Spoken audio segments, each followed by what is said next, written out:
York, by the way? I am coming to New York. I'm not sure when yet, but I will let you know. Okay. Let's go. Let's start right now, ready? We're live, so we're going to just start the show because that's the kind of thing we can do around here because it's our show. We can do whenever we want to start it. Let me just do this one thing. No, it's just I say that. I realize I have to do this thing. It's not going to take me very long. We haven't heard an update on Dan Boyle. Mike's looking for an update on Dan Boyle as we sit here. Hold on. And we'll be good to go. I was so close. I was so close, guys. I thought I had it. I was there. I predicted the double overtime 2-1 victory by the Capitals. I really felt like I had it. I did. Has your guessing been good this postseason? My guessing has been good. I think I went 4-0 in the second round. Yeah, I'm 9-3, which is, for guessing, it's good. So Yeah. I don't think series wise I've been very bad, but I think game to game I'm pretty good. Usually that's generally my thing. I can't really predict. I'm not good at predicting what's happening from moment to moment.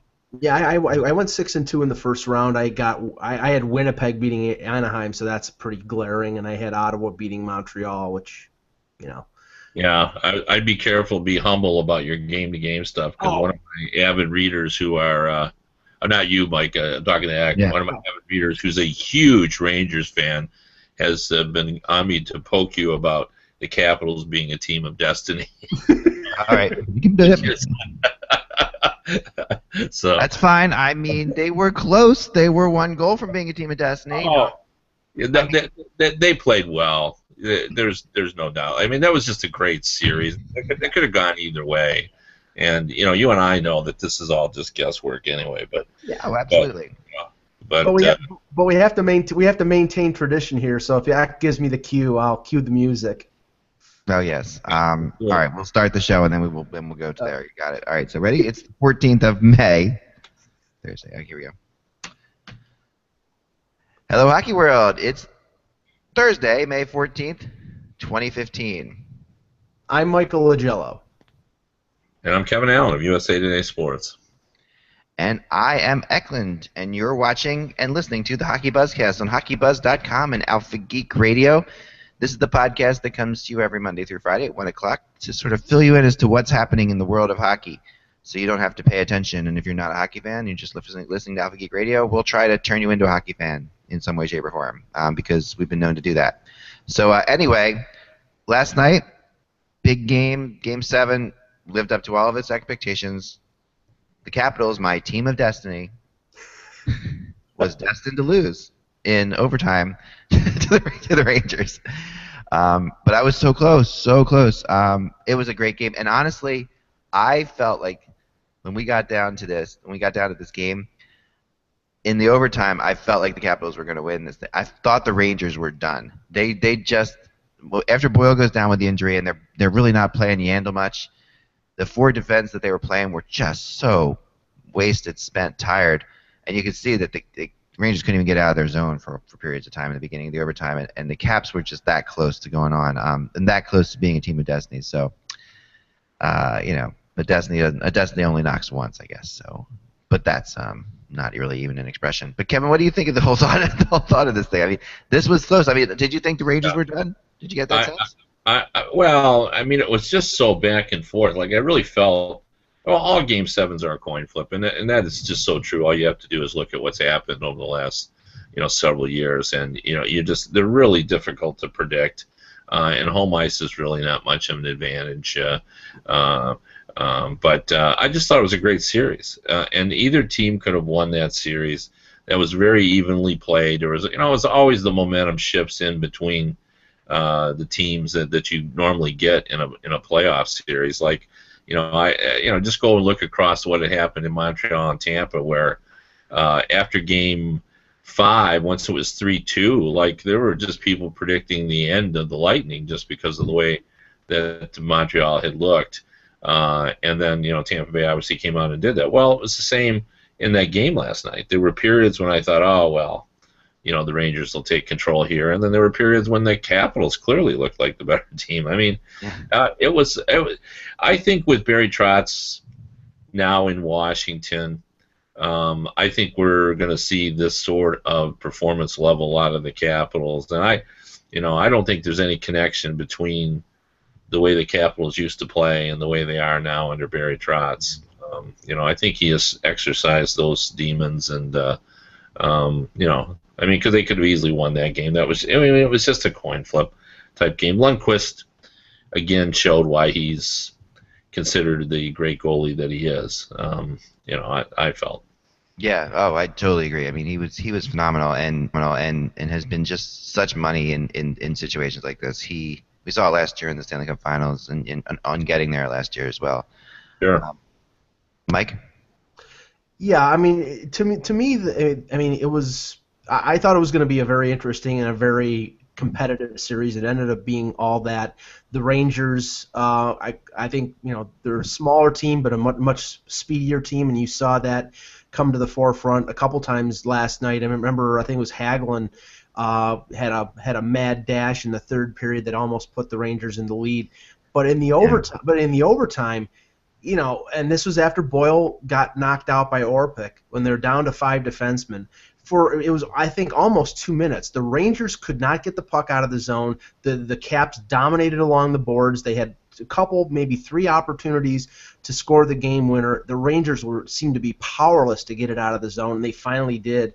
But the Caps stretched them to the complete limit. Obviously Lundqvist was a key to this game, but I hear the criticism to this morning, and I think it's a little bit unfounded, is the fact that people are calling the Capitals a choke team because they've lost 5 series over their history when they're up 3-1. I mean, I don't think that this team has a lot to do with the teams in the past. I think Barry Trotz has got this team where you've got a couple really good young forwards in Kuznetsov and Burakovsky. You've got Ovechkin in his prime. You got Backstrom, who's a great player. Their defense is solid, and Holtby put it up to another level. I mean, I think he was Well, that's the difference, right? I mean, that to me is the difference between this Caps team and Barry Trotz. I'm a huge Trotz fan, and I agree with you, right? But and everybody's I love Barry Trotz. I wanted him to win. I was pulling for the Capitals because I'm such a big Barry Trotz fan. But at the end of the day, it's Holtby. Holtby is the reason that this Caps team is where they are. Now you can give Barry Trotz credit for that. I think. I mean, I don't know. You disagree, Kevin? Well, a little bit because, first of all, it's his goalie coach that he brought. Well, yeah, that's what I was going to say. You can definitely give Trotz credit for Holtby as well. He brought Mitch Korn in, but I also think that the way they played is different than the Capitals have played for the last several years. And by that I mean, they just look like a confident team. As Trotz said many times, and I've talked about ad nauseum on this podcast with regard to getting them comfortable playing in 1-goal games, and you can tell the difference. Like, they're very comfortable playing in very tight games, and they don't panic, and so I think it's. I mean, Holtby did take his game to another level, but sometimes it's all about the goalie, and I don't think this is. I don't think it's all about Holtby. It just feels like this is the first time the Caps have had a goalie who looks so calm in there, and the confidence that comes from a calm goalie. Like, even that save you're talking about, Mike, he makes on Hagelin. When Hagelin comes down, so you can. He made, again, like I said, all playoff long, I keep comparing Holtby to like an open hockey goalie, but that's literally what he looks like to me. He looks like a goalie who's just, I mean, even when he makes that save in the third period that bounces off his chest and he whacks and he grabs it out of the air with his glove, I mean, again, complete just nonchalant calmness to him and focus that we haven't seen in a Caps goalie. I can't remember. I mean, maybe Pete Peters years ago. I can try to remember another goalie in the Caps have had like this. Only Kolzig in their cup. Yeah, Kolzig, right? Kolzig, but But yeah, I mean, maybe I'm reading too much into it, but yeah, when he snaps out his glove and makes that save on Hagelin, I mean, there was a confidence there in Holtby that I haven't seen before. In the past, there seemed to be, he'd give up the rebound, or he'd look a little shaky in certain situations. There's never been doubting any Holtby's talent at all, because he is a very talented goaltender. But there's always the question of experience and confidence, and I think he's now reached that level where goaltending is not a concern. What the Caps have to be concerned going forward is they potentially could lose a couple of their pieces. I mean, I think their advantage against the Rangers was that they were a deeper team, that their bottom six was better than the Rangers' bottom six. But Joel Ward, Glenn Cross, who they got in the trade from Calgary, Eric Fehr, and Jay Beagle are all unrestricted free agents. Mike Green is an unrestricted free agent.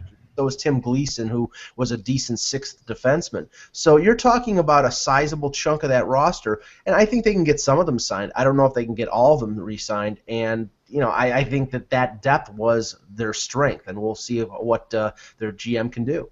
That brings up an interesting point, though, and one worth exploring for just a second. Mm-hmm. I'd be interested to get everyone's opinion. I've always been under the impression that even if you have the ability to bring back your successful team, it's not always wise to do that. Like I really think sort of changing it a little bit always is helpful. It keeps everybody a little hungrier.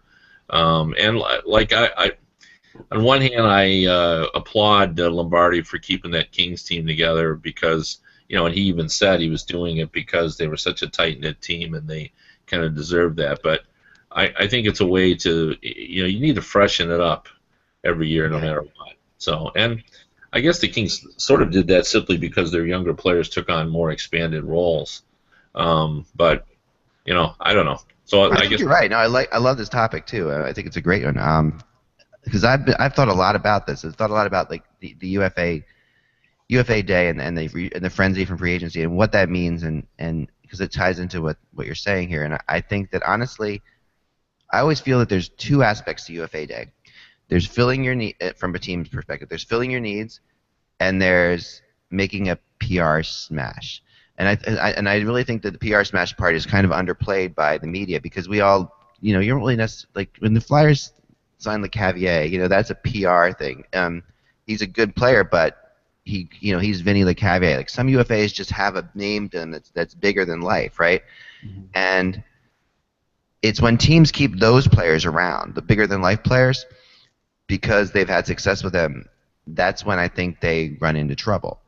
And when teams sign those kind of players, they run into trouble. But like a guy like Jay Beagle, I think is a heck of a player, and I think is very underrated and is going to flourish. He might not flourish there because somebody might give him more money, but he kind of reminds me of like I don't know, of like there's a bunch of players like I lost the guy just named is on the capital. Anyway, forget about it. But Beagle, I like him as a player, and I think that here's a guy who really could do something. And I agree, Kevin. They have to decide. Really, you have to look at these players' windows, and some of them might be overrated because they were on a successful team sometimes, and that also plays into it. It's also part of the natural evolution of a club. I mean, to Kevin's point, it's like you got a young kid like Tom Wilson, who's been in the league 2 years. He's probably ready to step up into a bigger role. And if they bring back Ward and Glenn Cross and Beagle and Eric Fehr, then it's going to sort of prevent him. He'll be limited in that fourth-line role, whereas if a couple of those guys go someplace else, then it allows Wilson to move up. I mean, you have to let the young kids in an organization have the roster space to be able to grow and develop. And I think that's a good point. The question is which ones do you keep and which ones do you let go? You might let Glenn Cross go because he was a trade deadline acquisition and hasn't established roots. And he's older too, right? But a guy like Beagle, who's been there for a while and has been entrenched in that organization, maybe you want to keep him if the salary is the right amount. Well, a couple of points. One, some of these guys I think are the product of Barry Trotz's involvement. And you see that with every club.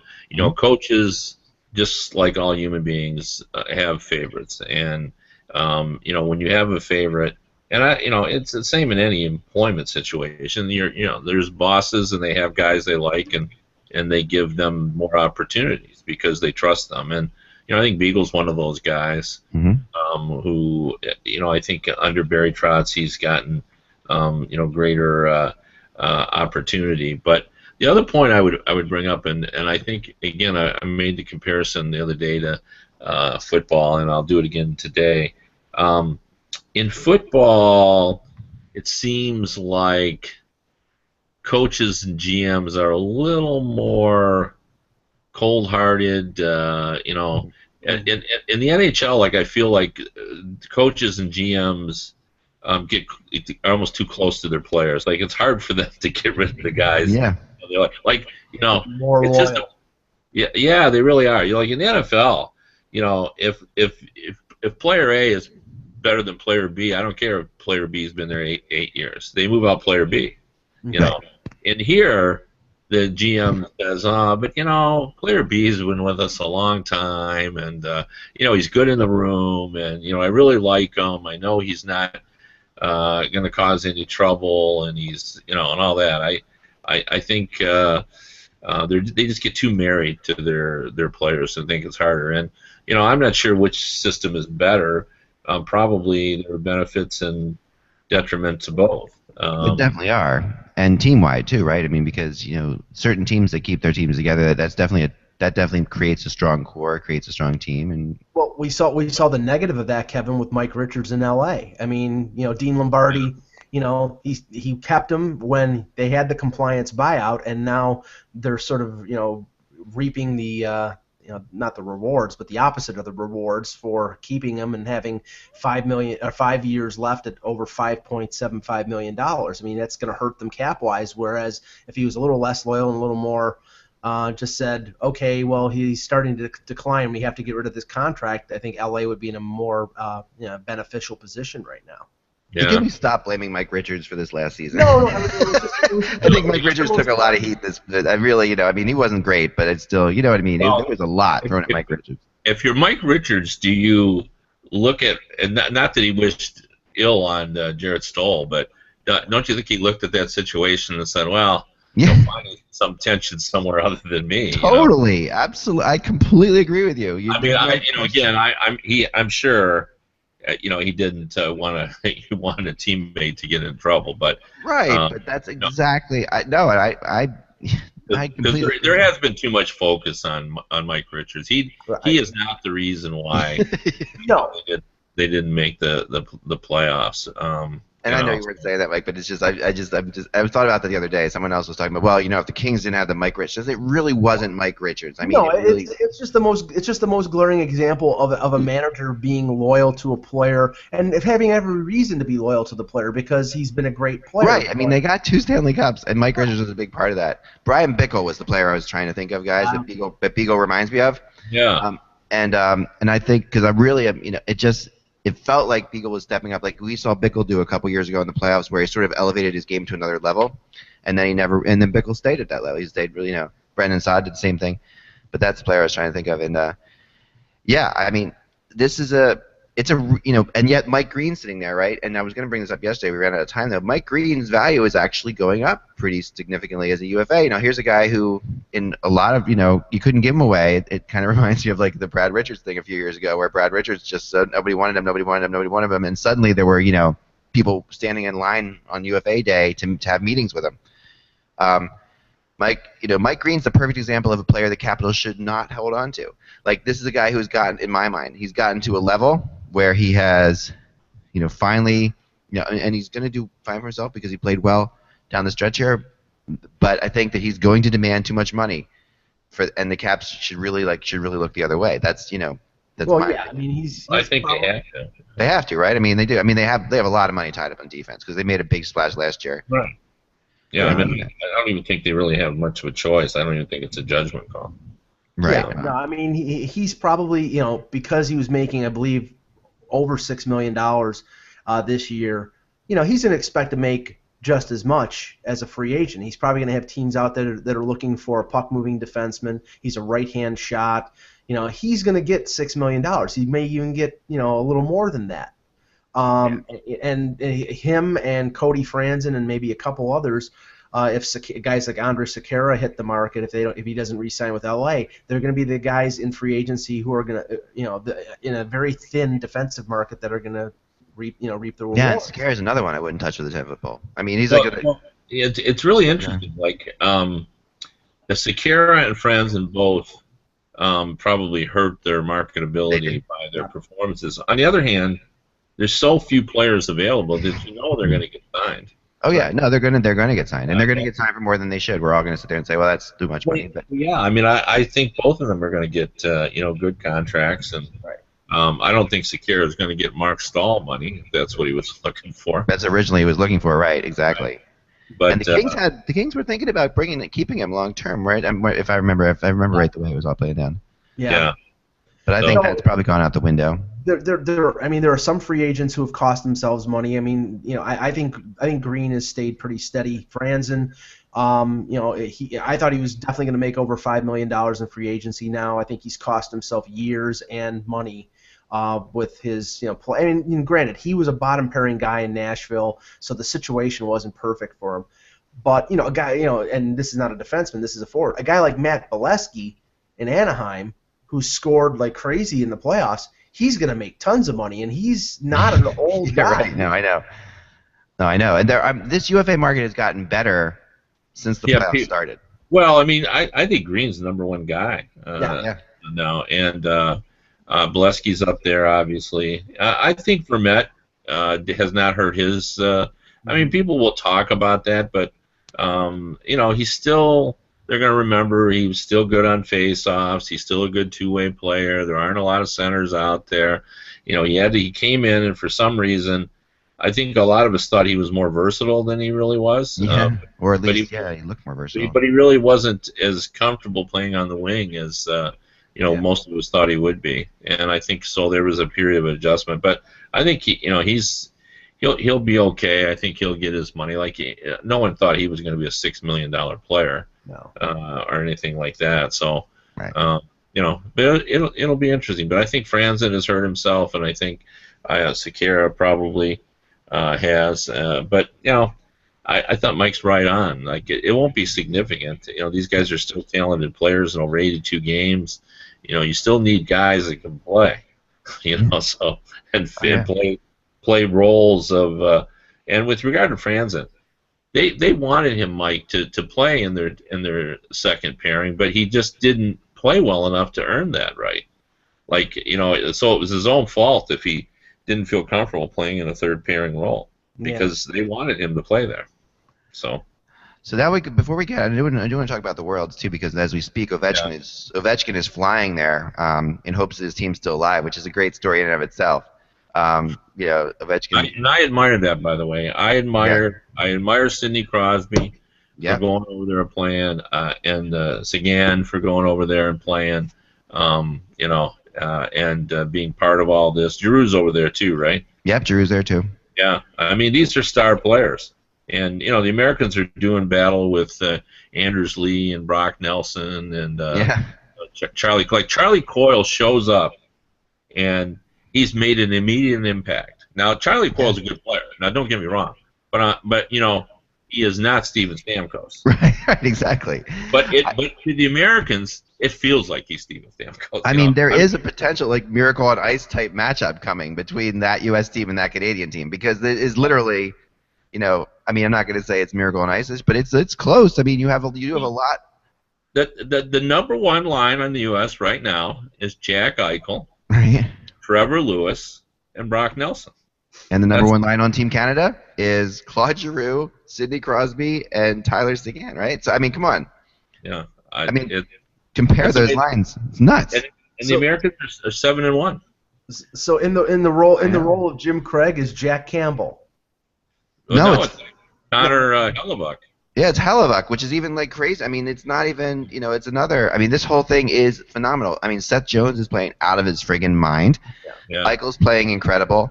Torrey Krug has been good. Krug has been really good. I mean, Jake Gardner, who wasn't playing much for obvious reasons, got a big goal today. He got that third goal, and they rested Easy, but.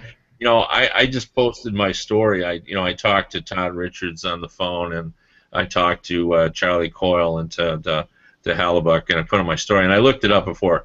They have a chance now if they can win this next game. They have a chance to, be win a medal other than bronze for the first time since 1950. That's 65 years. Now, in 1950, as we all know, Harry Truman was president. Yeah, Howdy Doody was the #1 television show, and you could still get milk delivered to your door. Humphrey Bogart was the biggest movie star. Yeah, I mean, I'll have you know, Kevin, that in North Wales, Pennsylvania, where I live right now, you can still get milk delivered to your door. wow, that's impressive. And gas was, how much was gas in 1950? 23 cents a gallon. That's a great guess. It's 14 cents a gallon. 14 cents a gallon. Wow. Yeah. Yeah, and Jake, as Leaf fans know, Jake Gardner, usually it's sort of the Lord giveth and the Lord taketh away. Yeah. He scores the goal to make it 3-1, but he also gets undressed by Roman Yossi on his goal. So, yeah, but so did everybody on that ice. That was a heck of a play by Yossi. Players. Yeah. In fact, I talked to Hellebuck about that. His quote was, "You got to tip your hat to him on that one." And I mean, because I counted him. He went through 4 players. Can we just say right now that the Nashville Predators are killing it at the Worlds? I mean, they're in general. I mean, between Yossi, between Seth Jones and Forsberg is the leading scorer in the whole thing right now. Well, and they signed. I've heard anyway. They have Moses. Moses. They signed Moses. Yes, they signed him too, and he's doing so. But Forsberg just leading the whole thing is in a tournament where you have Crosby playing again on a Canadian team that's playing against a bunch of it's incredible that Forsberg is leading. I mean, look at the Canada's putting up 9-10 goals a game, and yet Forsberg is leading. Well, and Vasey, who's one of their guys, the Harvard kid, he made the pass today that Ben Smith put in for the first goal that tied the game. It was a beautiful pass. Skated around the back of the net, came out front, and sort of gingerly feathered it out where Smith drove it in. So you were watching the game. Obviously, we were all watching the game on, I guess, the same feed, right? It's all the TSN feed. Yeah. And so I'm watching the game, and in between the second and third period, I forget who it was, which announcer on TSN, he comes on and basically says that he thinks the Swiss are going to win this game. I just think that they're a better team. There's no question about it. The Americans have got lucky, and I'm just thinking to myself, wow, what unbelievable little respect. I mean, the Swiss are a good team, but this U.S. team deserves a little more respect than to think that they literally poured it on and won the game, no problem. But that's why this Canadian-U.S. thing is so intriguing. Like if we get to that, that would be such a phenomenal thing. I think the NHL is missing something, and the NHL screwed up by having the games this weekend in the afternoon. I think the NHL is making a mistake with this because these games are also kind of in the afternoon, correct? So we have they're in the morning, they're in the morning, but so Saturday morning, the U.S. games is at 9, right? Do I have this right? Well, I don't know when it's going to be yet. Because they have, they got to wait and see. There's sort of rules about if the Czech Republic is in, they play in the prime time game, that kind of thing. So they do. I mean, they do lead up to it, and but I also really don't. It is kind of amazing, and just as an aside here, that NBC Comcast is definitely trumping Sportsnet and CBC again, like on Saturdays. Like I really not having a Hockey Night in Canada game. It always amazes me that when that happens, like because, and I know the money is big, but sports. If I'm on Sportsnet, I'm pretty pissed off about that because I think that, they spent a lot of money into Hockey Night in Canada and not having the Hockey Night in Canada game. Yeah, but I think the fact that there's no longer Canadian teams. Yeah, but it's Stamkos. It's Stamkos. I know, but I'm sure that affects it. Plus, if I'm correct, the Preakness is this Saturday. The Preakness is this Saturday. Yeah, it'll run. If it runs like the Kentucky Derby, it'll probably run around 6:15. They won't be able to. They won't be able to have the lead up to the hockey game that they normally would. That's why they're having. I think the game, the Rangers and Tampa, is at 1:00, and they're just going to hope that the game doesn't run. It's 12:30. Yeah, they pushed it up to 12:30 because of the Preakness, I think. Yeah, and horse racing is like the Olympics, where and none of us give a rat's rear end until we see the Kentucky Derby or the Preakness or the Belmont, and then we all stand around for those 3 minutes and comment on the horses as if we know everything about it. I know. It's so funny, isn't it? We I make our actually did grow up. only Okay. 3 trips. We make our only 3 trips to OTB in the last week, the last weekend of April and the second weekend of May and whatever. Yeah. No, I grew up around the horse racing track though, because my dad's brother was a handicapper for the Philadelphia Bulletin for several years. And knew Walter Matthau. I grew up around Garden State Racetrack, so I actually did grow up. I love horse racing. We went all the time, and it was a phenomenal thing. But one of my favorite hockey/horse racing moments came last year when, if you remember the Belmont, which was what was the horse trying to win it all again last year? Oh God. Triple Crown horse. Remember there was a horse going. Yeah, You're making my point. Yeah. Yeah, I know.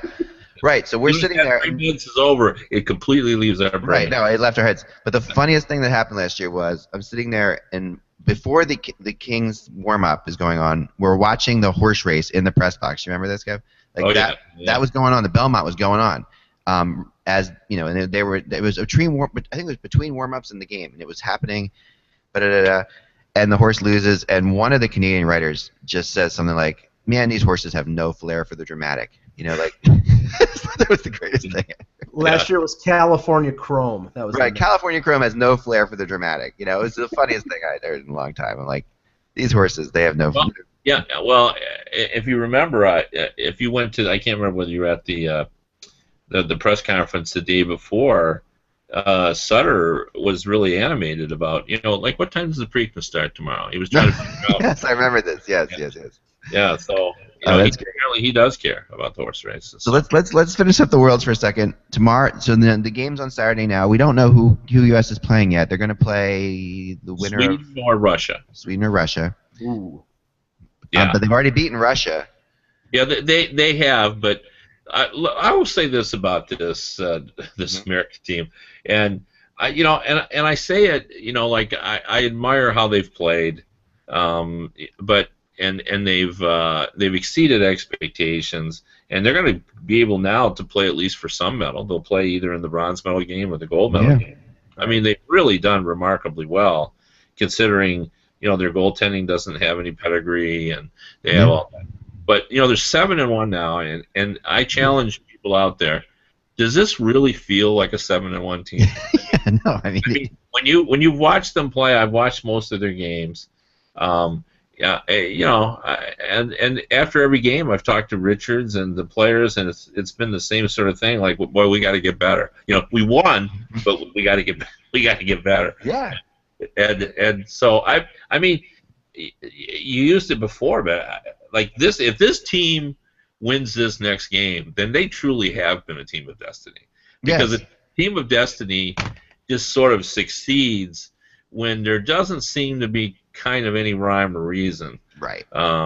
And that's what this team has done. I mean, for them to beat Russia and Finland, I mean, Malkin was playing for Russia. Tarasenko was playing for Russia. I know. That's why this is the closest thing that we've had since the Miracle on Ice. This is the closest thing we've had since then, because we actually have a chance to, and I know people hate to compare things to that, but this is the bottom line, is this team is comparable in terms of the skill level. I mean, they probably, the Miracle on Ice team was even less skilled, I guess, technically, and less NHL players. But you could also say that Canada team is probably a heck of a lot better than that Russian team was that they beat. So it depends on how this plays out. But my gosh, it's going to be great. I mean, and I'm glad people are getting into it too, and that's why I kind of think the NHL should have focused a little bit more on it. Another point to make: what was the final day of Canada versus Belarus? It was 6-0 after 2. I thought it was 9-0 last I saw. Okay, so it was 9-0. Yeah, I think that's right, because my wife said, "Are they going to get 10?" But Belarus is the team that's defeated the U.S. So Canada just steamrolled the one team that's the one loss on the. We're just writing the DVD right now. Come on, can't you see this? This is like completely, Canada, beats Belarus 9-0, the team, and then 2 days later, the U.S., having lost to Belarus, goes in and beats Canada for the gold. So does Dylan Larkin check Crosby? Like, where are we going with this? I mean, that's the thing that this feels like. It feels like a World Junior team versus an Olympic team. Yeah. It's one all I can say, and I talked to a few Sabres fans who have been watching Team USA play. They're not complaining about losing the lottery anymore.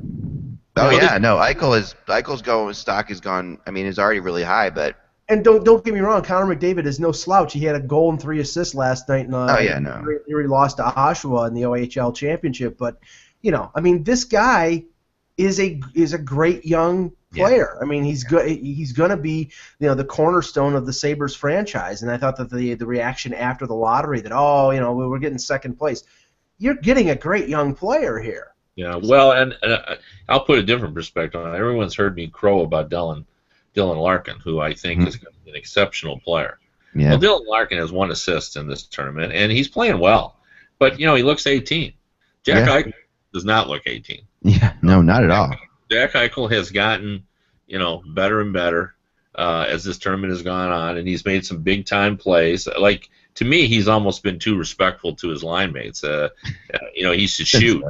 Yeah, he should shoot more instead of, deferring to by passing, because he, I hate to say this, but even at his tender age, he's the most talented guy on his line.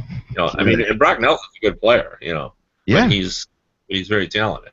You know what this is, which is awesome, is this is all setting up for a great debate next year as to who's going to have a better season next year, Connor McDavid or Jack Eichel, because Jack Eichel might be better suited to play at this level now.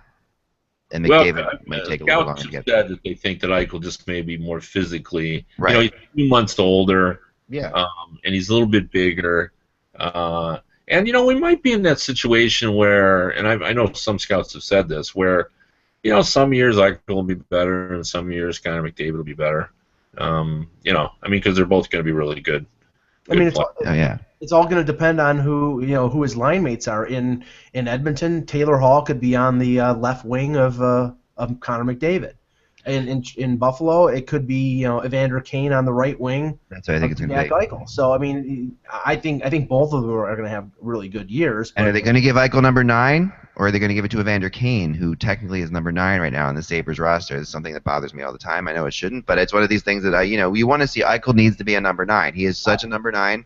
I have a feeling one of them will get 9 and the other will get 90, but nobody, unfortunately, can touch 99. I think that's barred from anybody in the league. No one's going to get 99, so I think that someone's going to get 9, and the other person's going to get a check from the other guy. That's my prediction.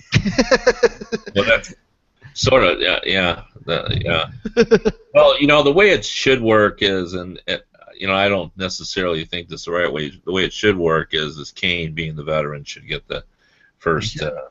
But he's never played a game with the Sabres, so he has never played, but he is a veteran player. He's a veteran. 9 has not had a good history with the Buffalo Sabres. It's like Jacques Richard and Gilles Hamel. I mean, it hasn't been a number that has attracted star players. So Derek Roy. You know what I've always said about number 9, and it's the same thing with the number 1 jersey at the University of Michigan, where you have to earn it. Yeah. Like 9 should be earned. I completely agree. When you get to the 9, because we all know that's a scorer's number. It's absolutely. I mean, it goes. I mean, in hockey, it obviously connects to Gordie Howe. In soccer, it connects to Pele. It's just a number that's just completely.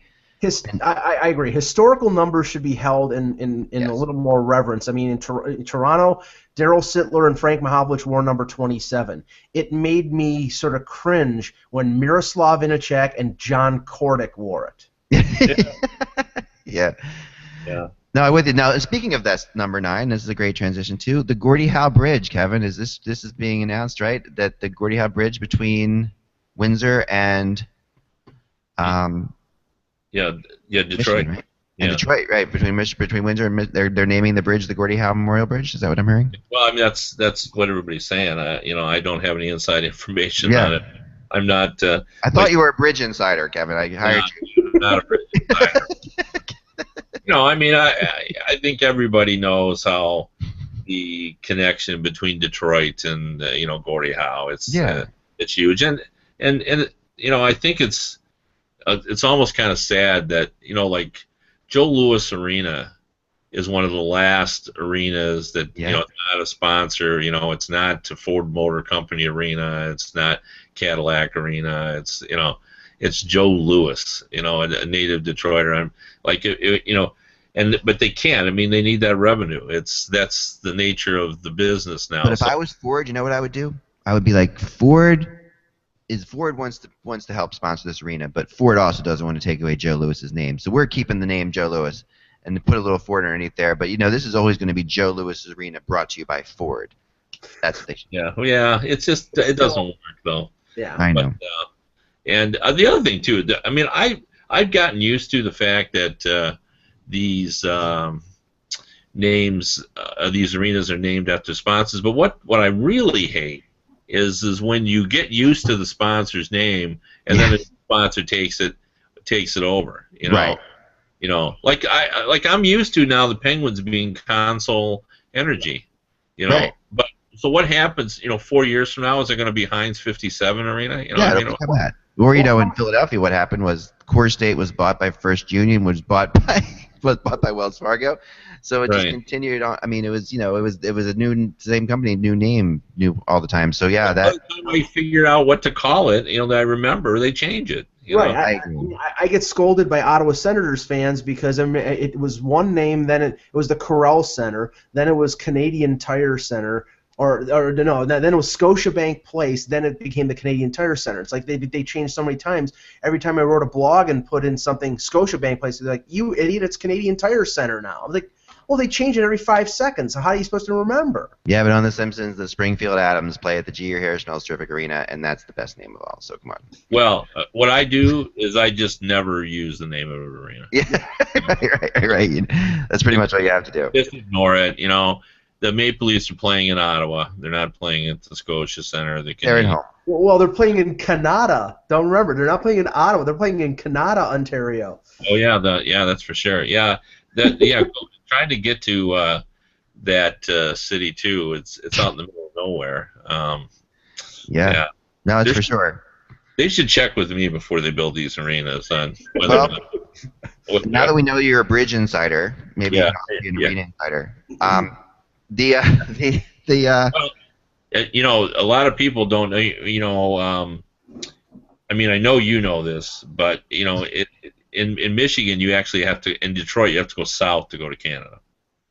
Now, just go look on a map and you can figure it out. But it is true. You actually go south from Detroit when you go across the bridge to. That's true. That's amazing. There's a lot of banjos being played in Windsor. So. Yes, for sure. Now, okay, couple things real quick. I did talk to somebody yesterday, and I didn't mention it, and people wanted me to mention it, that I've heard that we could have a breakthrough in the Babcock situation today or tomorrow, for what it's worth. I don't know if that's going to happen, but there is some logic to it, I guess, being that, if a decision is going to be made, you would guess that they would, it would be made during the break here between series. That's usually when a team likes to, or the NHL likes teams to announce the big things. They might, but whether or not this happens or not, I don't know. That's the only logic I have. But have you heard anything about this, Kev, at all? What is he gonna just make a conference call from the World Championships, or what's his? Yeah, I don't know. I just heard we're gonna hear something. I mean, it might not be a signing, but some sort of news breaking about it. I have no idea. I mean, The last I heard from my Red Wings source is that they were pretty confident that Mike Babcock had not made any decisions, really didn't know what he wanted to do. Although there is going to be some pressure exerted by the Red Wings for him to do it in an expeditious manner. I mean, they want to move on. So I felt like he had to do it within about 10 days of.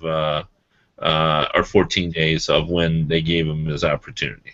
So I would think if he's over in the Czech Republic and there's something breaking, that leans heavily towards him staying with the Red Wings, because it's not if he stays, it's not that big of a story as if he goes to Toronto or Philadelphia, because they'll want to have a press conference and they want to make a big splash.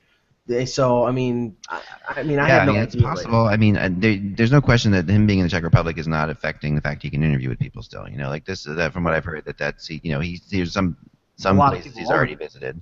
A lot of people over there. Yeah, there's a lot of people over there. So it's probably easier to get things done over there actually than it is over here, because you can just walk in and go to a cafe and no one's going to bother him about sitting with Paul Holmgren or whatever whatever you have happen.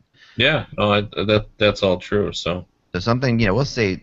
I want to talk about the we're gonna get into our official predictions, but we're not gonna have Kevin tomorrow, I don't think, because you're gonna be traveling. Yeah, it's going to be tough for me to get So there. we should get your thoughts on these two playoff series before you go, and then maybe we'll do we'll do ours tomorrow, Mike. Yeah, with Ty. But the best thing about these series to me is I can't remember when we have 5 of the top 4 teams in the NHL playing in this, which is really great. I mean, we have because New York finished first in the East, right? Tampa finished second in the East. Anaheim finished first in the West, and Chicago finished third in the West. So you have we don't often see this. You don't often see the best teams from the regular season going in the Final Four. No, that's right. And we got the teams that were playing well. The Rangers were playing well, obviously, at the end of the season, and really, really looked good. In last September when we had to do our predictions, and I had to put them in my our magazine, USA Today Hockey Preview magazine. I had Tampa Bay and Chicago in the finals, and I took the Blackhawks to win the Stanley Cup championship. So I might as well stick with that. Later in the season, I had sort of changed to the Rangers. I was pretty impressed with the way they were playing, and I really thought that their defense really gave them an edge. And so I'm still bullish on them. And the Ducks are an underrated team. This is the first time in a long time, as you just mentioned, where I think you have to respect all 4 teams in their potential to win it. Like any of these 4 could win the cup.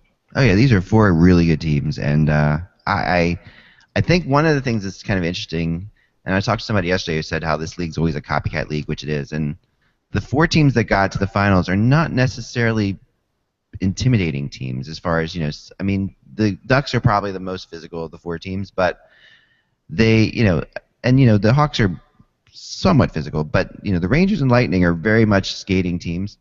And the Blackhawks are a skating team. There's no doubt about it. I mean, these are fast. These are 4 fast teams. Put it that way. Right. These are going to be very entertaining games. We may be getting away a little bit from the low-scoring 1-0 games. I think here in this round, I could see that. I could see all these teams putting up some serious goals.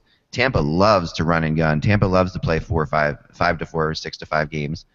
And the Rangers can too. I mean, obviously Lundqvist is great, but there's going to be so much pressure coming from Tampa. I think we're going to see exciting hockey. I think the interesting dynamic about the Rangers and Tampa is that there's so much sort of cross-pollination between the 2 franchises. I mean, Callahan, Boyle, Strawman, St. Louis, all these players. Dan Boyle was with Tampa Bay, so you got all these players who have played for each side, and it's going to be very very intriguing that factor. Do we need to touch on the Dan Boyle thing, by the way? I found nothing. There was no update as of early in the show. How about the hit?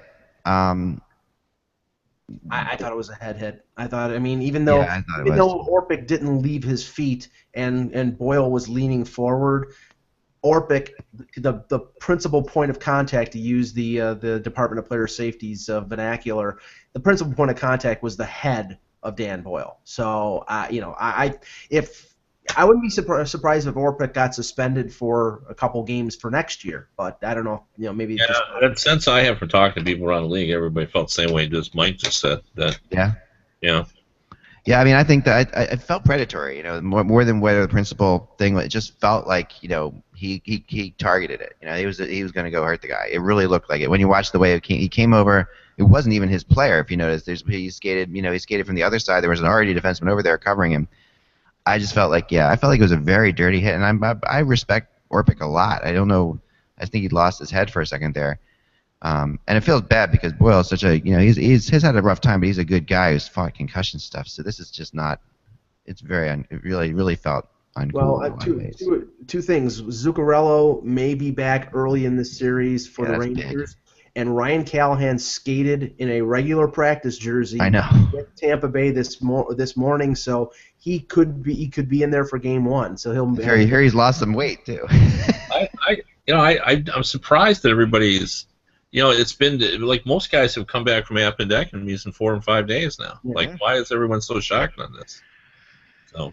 I think I mean, it just you know what I think it is, Kevin? I think everybody assumes appendectomy means you're cutting the guy open and there's going to be this major incision. Now they go in and it's 3 small incisions and it's not as invasive as it used to be. So yeah, no, that's right. But most of the guys, I mean, you'd have to look it up, but I think most of the guys have been back in under a week. So yeah, most of them have, and I mean, I think to me the most interesting thing about this round, the playoffs in general, is looking at who these teams had to play to get there because it's really been an interesting route. Like with Anaheim having kind of somewhat an easy route with Winnipeg and Calgary, Chicago having to beat 2 really good teams, in Nashville and Minnesota, right? The Rangers had they take the Penguins on, and then they take the Caps, and they were physical games, both physical games, and then Tampa going 7 games with Detroit, which everybody thought they would handle it in Montreal. Tampa hasn't really played a team like the Rangers yet. The Rangers haven't really played a team like Tampa yet. Chicago hasn't played an Anaheim type team. They really are playing opposite teams than what they have played so far. So that's what I'm looking forward to. I have no idea who's going to win these rounds. I still feel we'll talk about it tomorrow. You have 24 hours to make we will. We'll talk about it tomorrow. But that's all the time we have for today, guys. Mike, we never did our song for the. Yeah, I'll save. I don't have it queued up, so it'll. All right. Well, we'll just remember that from now. And remember that tomorrow we're going to talk about what happens when an American Native Indian faces a duck, and what happens when a when a lightning bolt hits a park ranger. So we'll see what happens from there. Without the buzz, it is just hockey, guys. We will talk to you soon. Have a good day.